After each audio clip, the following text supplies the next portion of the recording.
Hoy vamos a hablar sobre uno de los casos más perturbadores de la historia criminal, un hombre cuya obsesión con su madre lo llevó a cometer crímenes macabros y a desafiar la criminología y el estudio de la psique de muchas maneras.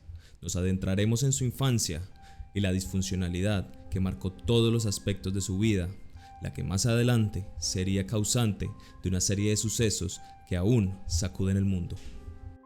Edward Theodore Gain, el carnicero de Plainfield, nació el 27 de agosto de 1906 en La Crosse, Wisconsin. Creció en una familia profundamente religiosa, marcada por el dominio extremo de su madre, Augusta Gain. Su infancia estuvo plagada de abuso psicológico y aislamiento social, lo que fomentó una relación disfuncional y obsesiva con ella. También inculcó en él un profundo temor y odio hacia las mujeres, excepto hacia ella misma. Ed creció socialmente inepto. Su adolescencia marcó los primeros signos de su obsesión por la muerte y lo macabro. La madre de Ed, Augusta, era extremadamente dominante y religiosa, con fuertes creencias puritanas y una actitud muy estricta hacia sus hijos.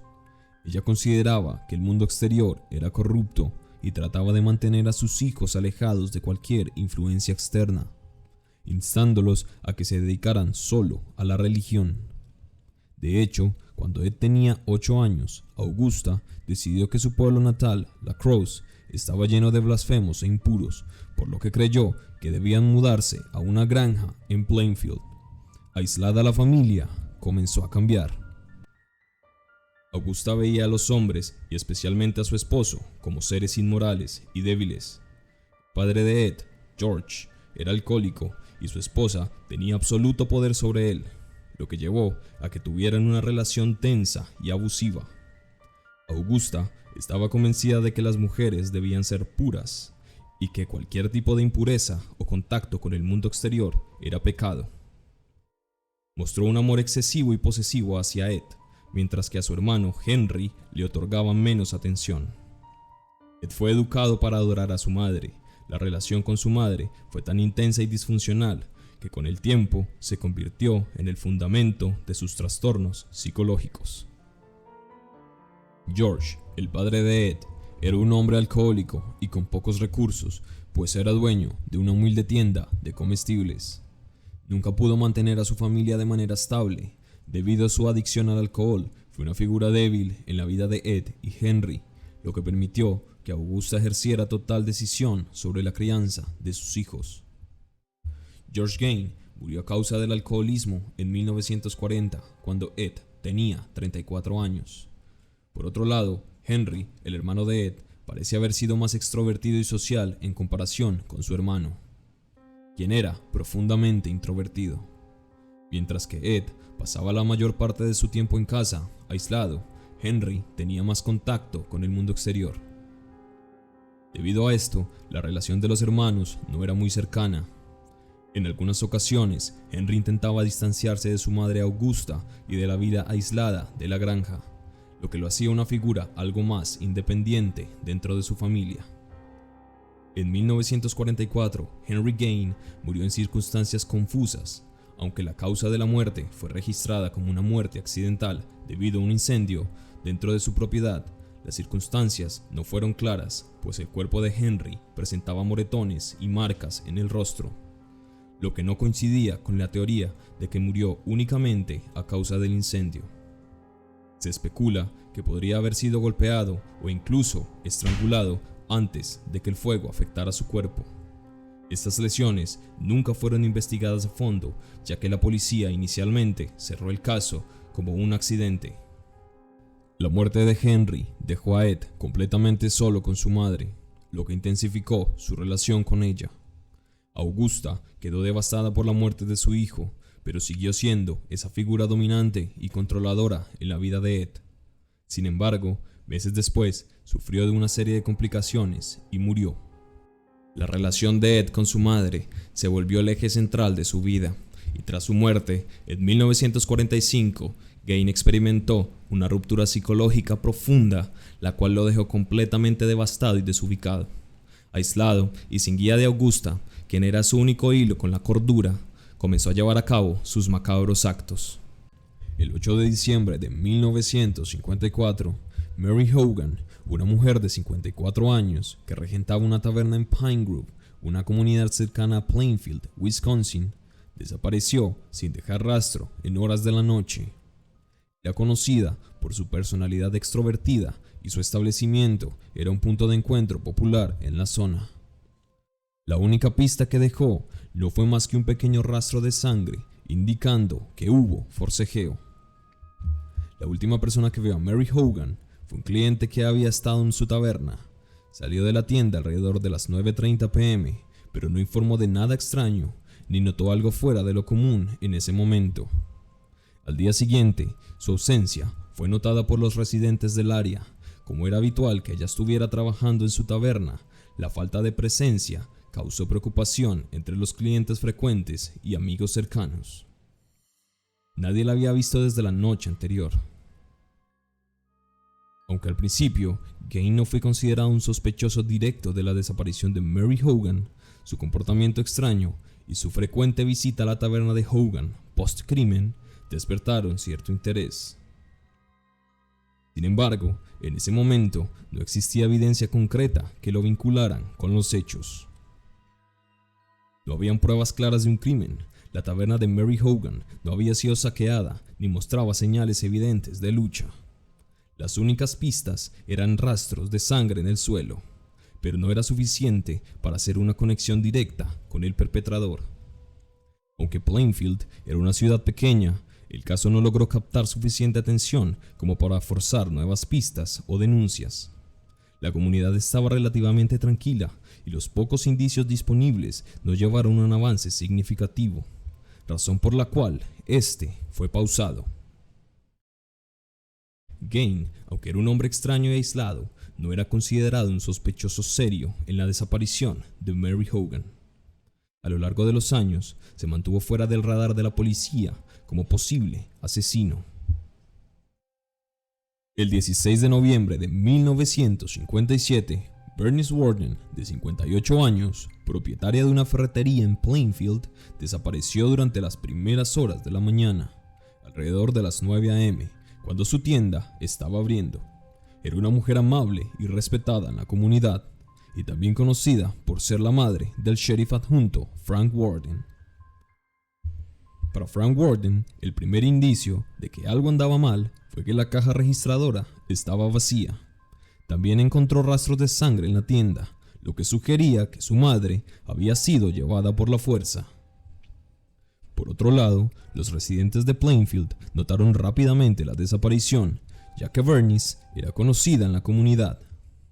El hecho de que su tienda estuviera cerrada sin aviso fue una señal clara de que algo no estaba bien. Frank había notado que Gain era un cliente habitual de la ferretería de su madre y que había estado en la tienda el día antes de su desaparición. La investigación de la desaparición de Bernice Warden finalmente condujo a un registro en la granja de Ed Gain el 16 de noviembre de 1957. Gracias a una pista clave, la venta de anticongelante en la tienda de Warden, que fue comprada por Gain el mismo día en que ella desapareció. En la granja, los investigadores encontraron múltiples calaveras, huesos y restos humanos dispersos por el terreno. Y algunos fueron utilizados por él para crear diversos objetos como sillas tapizadas con piel humana, máscaras hechas de la misma piel y otros muebles decorados con partes de cuerpos sin vida. Gain también confeccionó vestimenta usando piel humana, además de objetos como tazas hechas de cráneos y cinturones de pezones. Muchos de estos artículos fueron hallados en su granja, lo que llevó a los investigadores a deducir que Gain había cometido otros asesinatos, aunque no todos los restos pudieron ser identificados como víctimas específicas. La única habitación de la granja de Gain que no parecía sacada de un cuento de terror era la habitación de su madre, la cual estaba cerrada con tablillas y en su interior se conservaba intacta, con su cama hecha y cubierta de polvo, como una especie de santuario. Al adentrarse más en la granja, las autoridades también encontraron el cuerpo de Bernice Warden. Estaba colgado en un cobertizo, decapitado y Brado. Además de Vernice, se halló la cabeza de Mary Hogan en la granja y restos de lo que parecían ser al menos una decena de cadáveres más. Durante el interrogatorio, Ed Gein admitió haber exhumado cadáveres desde principios de la década de 1950 en cementerios cercanos a su hogar en Plainfield. Su objetivo principal era exhumar los cuerpos de mujeres de mediana edad o aquellas que se parecieran físicamente a su madre. Usaba herramientas rudimentarias para abrir las tumbas y llevar los cadáveres a su granja, donde los fragmentaba y cercenaba, extrayendo partes para crear objetos decorativos o personales. También preservaba cráneos que colocaba en su casa como trofeos, junto con otros objetos hechos de huesos humanos. La motivación detrás de estas acciones estaba relacionada con su obsesión por recrear una figura materna idealizada. Además, confesó sentir la necesidad de ser mujer y usaba las máscaras de piel y genitales cercenados para vestirse como parte de un extraño ritual.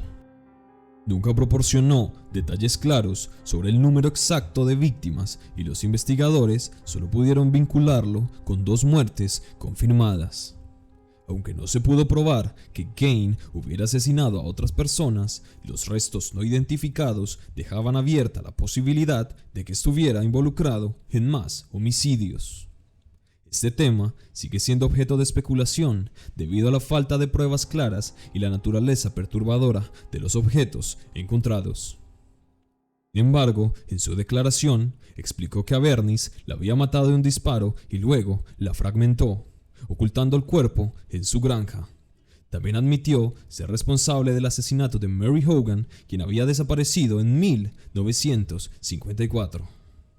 Después de ser arrestado, Ed Gein fue sometido a una evaluación psicológica de 1 mes de duración ordenada por el tribunal. El examen reveló una serie de trastornos psicológicos que podrían de cierta manera explicar su comportamiento desviado, dentro de los que se encuentran el fetichismo necrofílico, pues Gein presentaba una compulsión patológica hacia la posesión y transformación de cadáveres, lo que reflejaba una fascinación mórbida por el control, la muerte y la reconstrucción de una figura materna idealizada. Este trastorno se enmarca en un espectro de parafilias donde los estímulos asociados a la muerte generaban en él una respuesta patológica y emocional intensamente desadaptativa. Además, tenía ausencia de remordimiento, pues durante los interrogatorios, Gein se mostró sorprendentemente sereno y emocionalmente distante, lo que desconcertó a los investigadores. Esta falta de arrepentimiento o empatía indicaba una desconexión significativa de la realidad emocional, un rasgo común en los trastornos de personalidad severos, como el trastorno antisocial de la personalidad. Su aparente indiferencia reforzaba la percepción de que no comprendía plenamente la gravedad moral o legal de sus actos. Por último, fue diagnosticado con esquizofrenia paranoide. Los psiquiatras concluyeron que Gein padecía de este trastorno caracterizado por delirios y una desconexión con la realidad.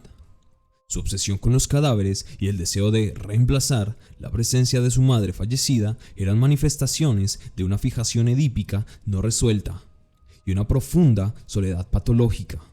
Estos factores interactuaban con su trastorno psicótico, llevándolo a racionalizar sus acciones de manera profundamente aberrante.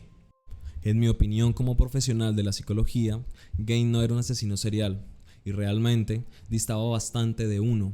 Considero que Edward Gein fue una persona que padecía de trastornos psiquiátricos, los cuales detonaron de la peor manera, gracias a las enseñanzas rígidas e inflexibles que le proporcionó su madre, quien en lo que a mí respecta, probablemente también padecía de alteraciones psíquicas, y eso explicaría su estilo parental y de crianza.